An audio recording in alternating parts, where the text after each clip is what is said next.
In a lot of my reviews for the Inuyasha manga series, going by, each particular volume, um, I have mentioned before that there are aspects of it that I do like and aspects that I really just don't care for.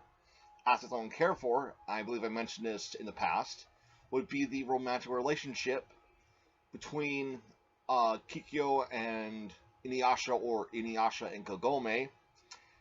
However, the romantic aspect of Sango and Miroku, which hardly ever gets touched upon, is something that I care a little bit more about, only because it's not consistently pushed into my face.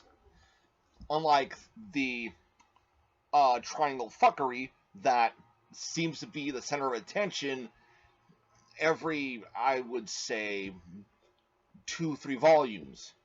Now, the part of Inuyasha I do like, however, is the action's pretty fucking good. Although not as compelling as some other action-based series. But the one thing that it does the best is when it expands upon its own lore. And I mean the lore that only the story itself can provide, not lore that is based off of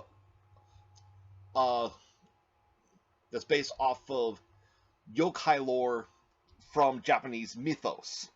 And the thing with Volume 22, and before we head into that though, make sure that you subscribe to the channel, gives you a thumbs up if you enjoy it, and hit that notification icon.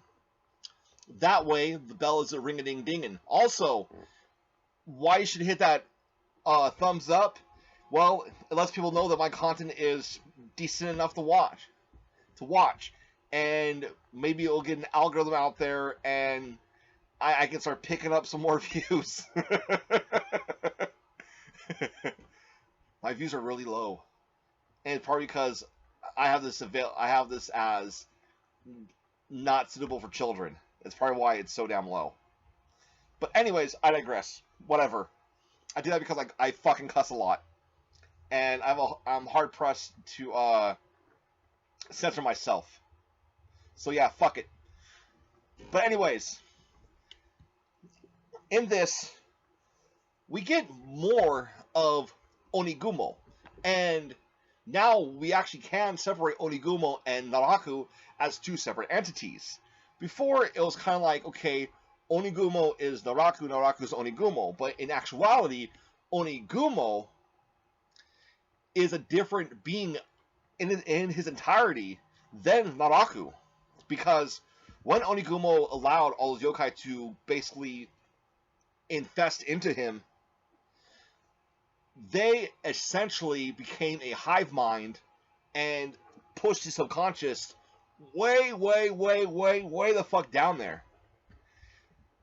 As if saying, like, we're taking the helm and you can just shut the fuck up and be in the back seat. Don't even say anything, just shut the fuck up.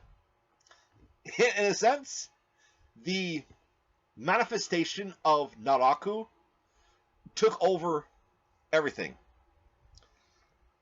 And at first, when we see Onigumo as being this, like, faceless entity, taking people's faces, calling himself Musou, which was the name of a priest that tried to eradicate him, but, failed to do so. It was through his interaction with going back to the cave that Onigumo slept in did he start acquiring his forgotten memories. And also started putting the pieces together. But still, overall, he was just a piece of shit. Because he killed whomever was going to be in his way, no matter what.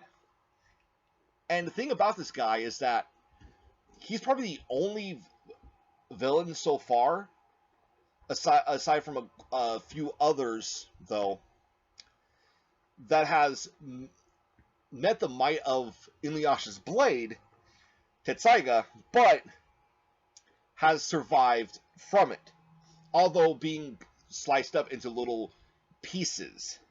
And with Naraku getting a hold of Onigumo again, pretty much having Onigumo succumb into his body, which I know that sounds really fucking weird. I don't know any way to describe that. But Naraku needed to do this because without Onigumo, he's not as powerful as he should be. Because here's the thing. Now, Naraku, as we all know, is also a Hanyo, a half-demon, like Inuyasha. But unlike Inuyasha, here's a couple things. One, when Naraku becomes human, he can basically choose the day of the month that he turns human. That's the one thing that's different from him and all other Hanyos. Second thing is that when he does this, he splits himself apart and then reconfigures himself when it's time for him to come, back together. So most likely what happened was that the piece that was Onigumo ventured off and started doing its own fucking shit.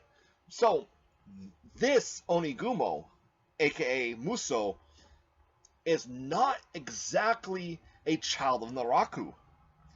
It's just a piece of Naraku that just so happened to get away from Naraku. Which is why Naraku had it set up so where Muso would have no choice but to run into Naraku's hands, per se. And after doing so, Naraku does get a little more powerful. Because Inuyasha tries to hit him with that wind scar, but it doesn't do shit, because Naraku could put a powerful ass barrier. So this leads into the second story, which is about these demons called, or yokai I should say, called the Hyakki Bats. And Hyakki Bats are like these bat-like, okay, they're like a human bat-like thing. They have to suck blood, and they use supersonic waves to attack. Now, the thing is with them is that they are notorious for creating powerful barriers. So in a sense, they're Kakashis, but like yokai Kakashis in a sense. And the storyline with this is that there's this young girl who is a Hanyo, just like Inuyasha. Her mother is part of the village. Her father was once the leader of the Hyakki Bats, and his love for her mother made it to where the rest of the clan never attacked the village. But when he died, though, his father, her grandfather, was supposed to uphold that promise, but the evil son of a bitch decided not to. Because why should he hold a promise from a yokai to a human? And even after stating that, okay, we're not going to attack anymore if you hand over my granddaughter, they still fucking attacked. So at the end of the day, Inuyasha ends up defeating him, especially after the fact that he just lays it out there that he's the one that just cold-heartedly killed his own fucking son. Yeah. Inuyasha destroyed his fucking ass. But it was more or less only because the Hanyo girl, Shiori, was like, nah, fuck you, Grandpa, you killed my dad, I'm out this bitch. And that's when Inuyasha did the backlash wave, which takes a yokai's energy and absorbs that energy, then pushes that energy along with the cutting wind technique and fucking demolishes the adversary with all that power. But that wasn't the end of this motherfucker, because the sphere that is used in order to create the barrier, mind you, is a sphere that has been basically drawing in energy from generation to generation. And so, the reason why Inuyasha had to go in there in the first place is because after speaking with Totosai, about a technique that can, that can make barriers breakable.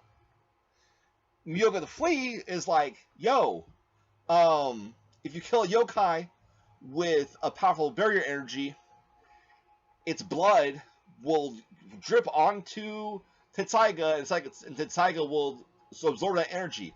So I wonder if this is a concept that Rumiko Takahashi had always had in the story, and I really don't think it is, because if that was the case, then why in the fuck did Tetsaiga break so fucking easily when it did against that one Oni creature of Naraku's offspring, you know?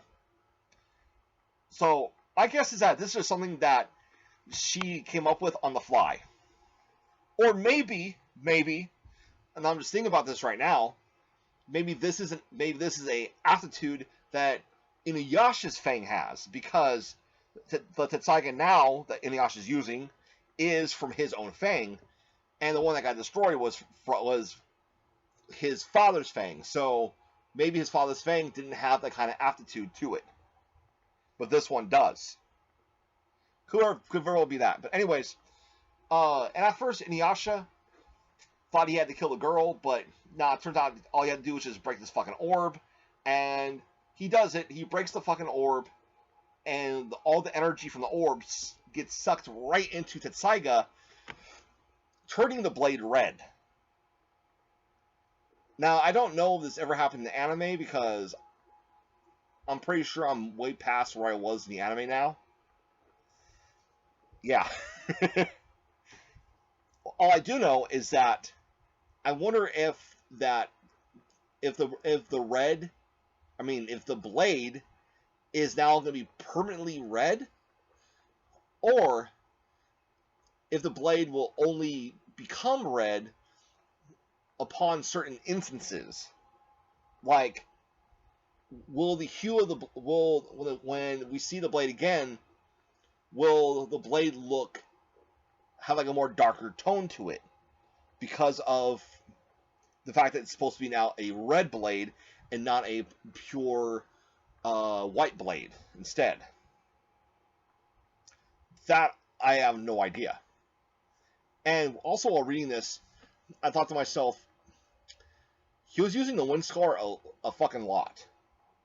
And at first I was like, okay, when he's going to use the backlash wave, because, that takes the energy that yokais dish out and sends it right back to them, like tenfold, basically. It was weird how it wasn't happening, but the minute I thought, like, you know what, he should use that technique, that's when, like, it fucking happened. And for the most part, this volume centered a lot around Onigumo and Inuyasha. Basically, everybody else was just kind of there. They, other than, like, maybe adding their 2 cents in, they really didn't do anything. So this time, like, it felt like the rest of the cast was just there. Hell, because of that, I can't call Shippo useless, because no one else really fucking did anything. Granted, when all of the Hyakki Bats started attacking the village again with the gang there, Sango and Miroku did step into battle. Miroku, sucking a few of the bats up. I mean, pause. He did the wind tunnel technique, okay? Little hole in the hand. Fucking vampire D bullshit, yeah. That's what he did, okay? And then Sango with her big ass fucking boomerang, because I think she's a half-foo as well, because she has to be fucking half Japanese and half fucking Australian.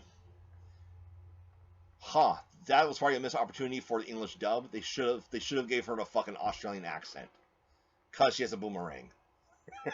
I'm a jackass, I know. Fuck it. Whatever.